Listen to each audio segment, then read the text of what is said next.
अस्सलामुअलैकुम नाज़रीन, मैं मोहम्मद असलम हुसैन लोकसभा इंतखाबात के स्पेशल बुलेटिन में आप सबका इस्तकबाल करता हूँ। पेश है आज की कुछ अहम खबरें। भारतीय जनता पार्टी ने लोकसभा इंतखाबात के लिए उम्मीदवारों की 12वीं फहरिस्त जारी कर दी। इस फहरिस्त में उत्तर प्रदेश से 2 उम्मीदवारों का ऐलान किया गया। बीजेपी ने देवरिया और फिरोजाबाद से उम्मीदवारों का ऐलान किया है। भगवा पार्टी ने देवरिया से शशांक मणि त्रिपाठी और फिरोजाबाद से ठाकुर विश्वजीत सिंह को टिकट दिया है। ताहम बीजेपी ने अभी तक ब्रिजभूषण शरण सिंह की खैसरगंज सीट के लिए अपने उम्मीदवार का ऐलान नहीं किया है। बीजेपी ने फिरोजाबाद और देवरिया दोनों मौजूदा मेंबरान असेंबली के टिकट मनसूख कर दिए हैं। बीजेपी ने फिरोजाबाद से मौजूदा रुकन पार्लियामेंट चंदरसन जदौन का टिकट मनसूख कर दिया।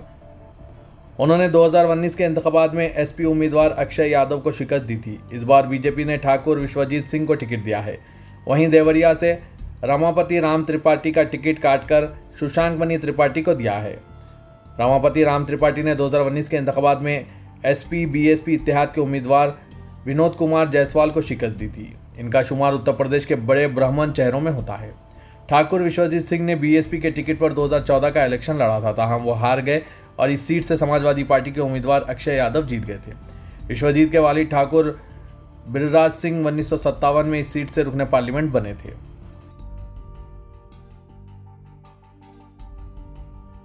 लोकसभा इंतखाबात के पहले मरहले की उल्टी गिनती शुरू हो गई है। आज से ठीक 3 दिन बाद 19 अप्रैल को 102 सीटों पर पहले मरहले के लिए वोटिंग होगी। ये नशिस्तें 21 रियासतों और मरकज़ के ज़ेर इंतज़ाम इलाकों में आती है।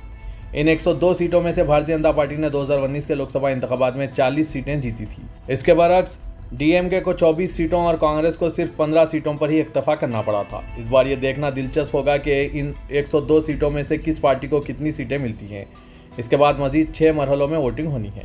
पहले मरहले की वोटिंग से कबल सियासी हलचल तेज़ हो गई है। भारतीय जनता पार्टी और कांग्रेस दोनों ने अपना इंतखाबी मंशूर जारी कर दिया। दूसरी तरफ लीडरों की एक दूसरे पर हमले का सिलसिला भी जारी है। मंगल को वज़ीर-ए-आज़म नरेंद्र मोदी ने बिहार के पूर्णिया में कहा, हमारी हुकूमत सीमांचल में भी अच्छी सड़कें बना रही है। अब वो दिन दूर नहीं जब पूर्णिया में हवाई जहाज़ भी उतरेंगे। हमारी हुकूमत वंदे भारत, नमो भारत जैसी ट्रेनों के जरिए सीमा अंचल में राब्ते और बेहतर सेहत की सहूलत को बढ़ाने के लिए भी काम करेगी। मोदी के लिए मोदी का अज़्म आपके सामने है। आरजेडी को निशाना बनाते हुए वज़ीर-ए-आज़म नरेंद्र मोदी ने कहा कि आरजेडी वाले सबसे बड़े बदउनवान हैं।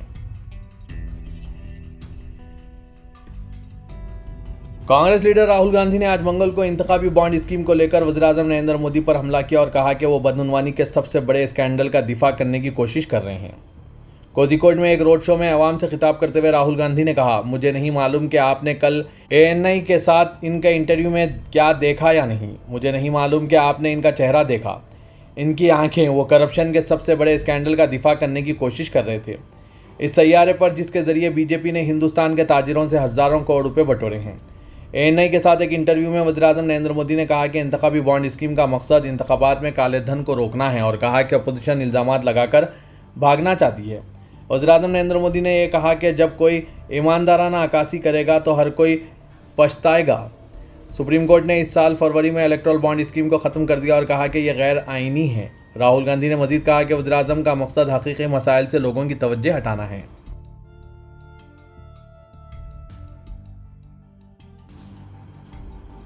आम इंतखाबात से कबल दिल्ली के वज़ीर आला अरविंद केजरीवाल शराब घोटाला केस में तिहाड़ जेल में बंद है।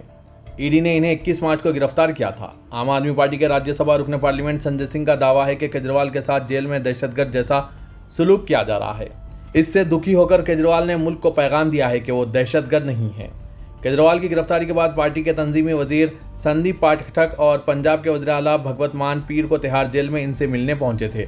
ताहम केजरीवाल से दोनों लीडरों की मुलाकात किसी कमरे में नहीं बल्कि जेल के शीशे से हुई थी। इस दौरान वहां रखे फ़ोन के जरिए इनकी बातचीत हुई। आम आदमी पार्टी का इल्ज़ाम है कि जेल में अरविंद केजरीवाल के हौसले को तोड़ने की कोशिशें की जा रही है और इन्हें बुनियादी हुकूक तक नहीं दिए जा रहे हैं।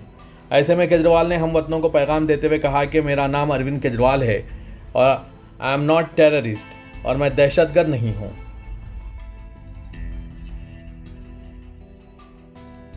आम आदमी पार्टी ने आज मंगल को गुजरात के लिए अपने स्टार कैंपेनर्स की फहरिस्त जारी करने जा रहे हैं।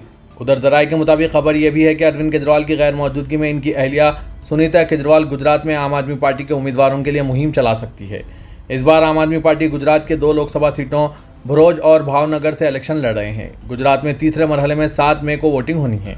गुजरात की भरोस सीट को लेकर दोनों पार्टियों के दरमियान पिछले कुछ दिनों से रसाकशी जारी थी, क्योंकि कांग्रेस के सीनियर लीडर आंजानी अहमद पटेल के बेटे फैसल पटेल और बेटी मुमताज़ पटेल ये सीट आम आदमी पार्टी को देने की मुखालिफत कर रहे थे। फैसल पटेल ने यहाँ तक कहा था कि अगर ये सीट आम आदमी पार्टी के हिस्से में जाती है तो वो और मुकामी कांग्रेस कारकुन आम आदमी पार्टी उम्मीदवार की हिमायत नहीं करेंगे। जब फैसल पटेल की मुखालिफत के बारे में पूछा गया तो वासिंग ने कहा, यह फैसला तमाम हालात को समझते और दोनों जमातों के दरमियान मुशावरत के बाद लिया गया है। मुझे यकीन है कि कांग्रेस का हर कारकुन इस फैसले का एहतराम करेगा और आम आदमी पार्टी का हर कारकुन भी इस फैसले को कबूल करेगा। फैसल और इनकी बहन मुमताज़ को इस सीट पर कांग्रेस से टिकट का दावेदार समझा जाता था। वज़ीर-ए-आज़म नरेंद्र मोदी के बिहार के दौरे पर लोक जनशक्ति पार्टी के सदर चिराग पासवान ने कहा कि यह बिहार के लिए फ़ख्र का लम्हा है कि वज़ीर-ए-आज़म रियासत को इतना वक्त दे रहे हैं और ये इनके अल्फाज का जादू है कि उन्होंने रजिस्ट्रेशन कराए। 2014 के मुकाबले में 2019 में एक बड़ी फतेह। नामानिगारों से बात करते हुए चिराग पासवान ने कहा, यह बिहार के लोगों के लिए फ़ख्र का लम्हा है कि वज़ीर-ए-आज़म नरेंद्र मोदी ने न सिर्फ इंतख़ाबात के दौरान बल्कि इंतख़ाबात से पहले भी बिहार के लोगों को इतना वक्त दिया है। पीएम मोदी की वजह से अल्फाज में हमने 2014 के मुकाबले में 2019 में एक बड़ी फतेह दर्ज की थी। अब हम 2024 में इससे भी बड़ी फतेह दर्ज करेंगे। एलजेपी लीडर ने यह भी कहा कि बिहार के लोगों में वज़ीर-ए-आज़म के तई जुनून है और वो जितना ज़्यादा रियासत का दौरा करेंगे इनके इत्तेहाद को इतना ही फ़ायदा होगा। बिहार के लोगों में पीएम के लिए जुनून है। लोग पीएम मोदी से बहुत प्यार करते हैं। जितना ज़्यादा वज़ीर-ए-आज़म बिहार आएंगे हमारे इत्तेहाद को इतना ही फ़ायदा होगा। हम बिहार की तमाम 40 सीटें जीतेंगे।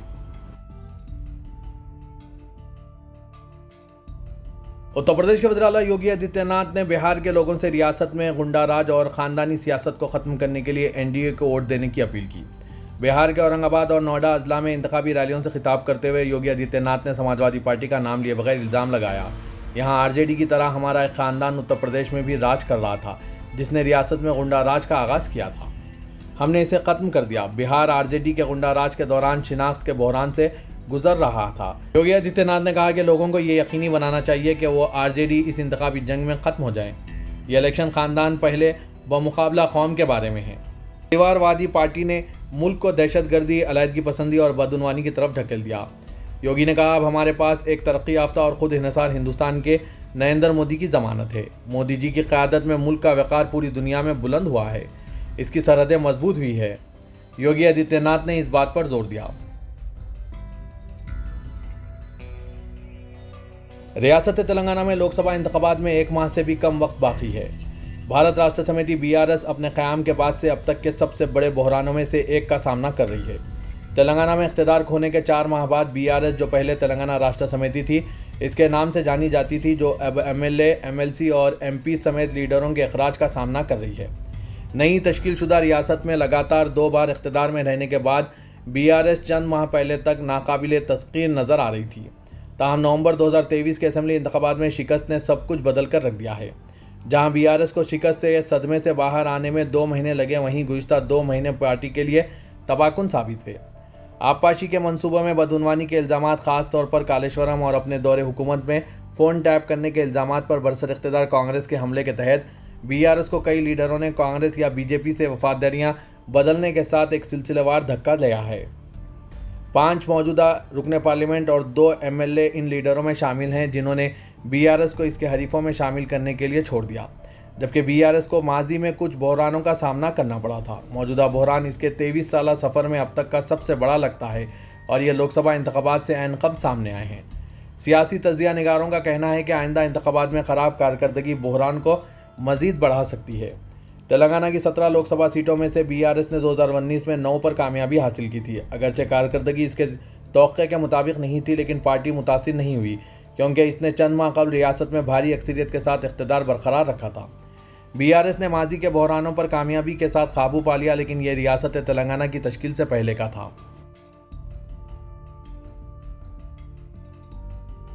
भारतीय जनता पार्टी तेलंगाना यूनिट ने सिकंदराबाद कंटोनमेंट असेंबली हल्के के ज़मीनी इंतखाब के लिए डॉक्टर टीएन वमशा तिलक को अपना उम्मीदवार नामजद किया है। इनकी उम्मीदवारी का ऐलान आज मंगल को बीजेपी की सेंट्रल इलेक्शन कमेटी ने किया। मलकाजगिरी लोकसभा हल्के के असेंबली हल्कों में से एक सिकंदराबाद कंटोनमेंट का ज़मीनी इंतखाब 13 मई को लोकसभा इंतखाबात के साथ मुनक़िद होने वाला है। फरवरी 2024 में एक सड़क हादसे में भारत राष्ट्र समिति की मौजूदा रुकने असेंबली लसियानंदिता की मौत के बाद असेंबली सीट खाली हो गई थी। वो 30 नवंबर 2023 को हुए असेंबली इंतखाबात में मुंतखब हुई थी। बीआरएस ने पहले ही नंदिता की बहन नवदिता को अपने उम्मीदवार के तौर पर ऐलान किया है। ऑल इंडिया मजलिस इत्तेहादुल मुस्लिमीन के फ्लोर लीडर और चन्नान गुट्टे के रुकने असेंबली अकबरुद्दीन अवैसी ने कहा कि पता नहीं अकबरुद्दीन अवैसी को भी जेल में जहर दिया जाएगा, जेल में जहर देकर मार दिया जाएगा। ईद मिलाद मीटिंग से खिताब करते हुए उन्होंने बिलवास्ता तौर पर उत्तर प्रदेश के मुख्तार अंसारी की मौत का हवाला देते हुए मजीद कहा कि मुझे उम्मीद है और मुझे यकीन है कि ऐसा नहीं होगा, लेकिन मुझे नहीं मालूम कि अकबरुद्दीन अवैसी और असदुद्दीन अवैसी को गोली मार दी जाएगी या नहीं। अकबरुद्दीन अवैसी ने लोगों से कहा कि वो AIMIM के बगैर हैदराबाद का तस्वुर नहीं कर सकते। लोगों से हैदराबाद का तस्वुर AIMIM और ओवैसी बरादरान के बगैर करने को कहते हुए उन्होंने सवाल किया, हमारा कौन होगा। उन्होंने लोगों से अपील की कि वो AIMIM की किसी कोताही को उजागर करें ताकि इनको दूर किया जा सके, ताहम मैं अवाम से दूर रहने के लिए तैयार नहीं हूँ। अकबरुद्दीन अवैसी ने यह बात कही। हमको परवाह नहीं है, हमको डर नहीं है, लेकिन कैसे हालात हैं नहीं मालूम कि हमारी मौत कैसे होगी, नहीं मालूम कि क्या अकबरुद्दीन ओवैसी को भी जहर दे के जेल में मार दिया जाएगा, या नहीं मालूम कि असदुद्दीन ओवैसी अकबरुद्दीन ओवैसी को भी जेल में डालकर दवाखाने को बताने के नाम पर गोली मार दी जाएगी, नहीं मालूम। मुझे उम्मीद है कि ऐसा नहीं होगा, लेकिन फिर भी नहीं मालूम। मुझे यकीन है कि नहीं होगा, लेकिन फिर भी नहीं मालूम। अरे गौर करो, थोड़ी देर के लिए अपनी आंखों को बंद कर कर तस्वुर करके देख लो, मजलिस नहीं, ओवैसी ब्रदर्स नहीं, ये कारकुन नहीं, ये सुदूर मोतमद नहीं, तो फिर हमारा कौन है? ये थोड़ी देर के लिए आंख बंद करके गौर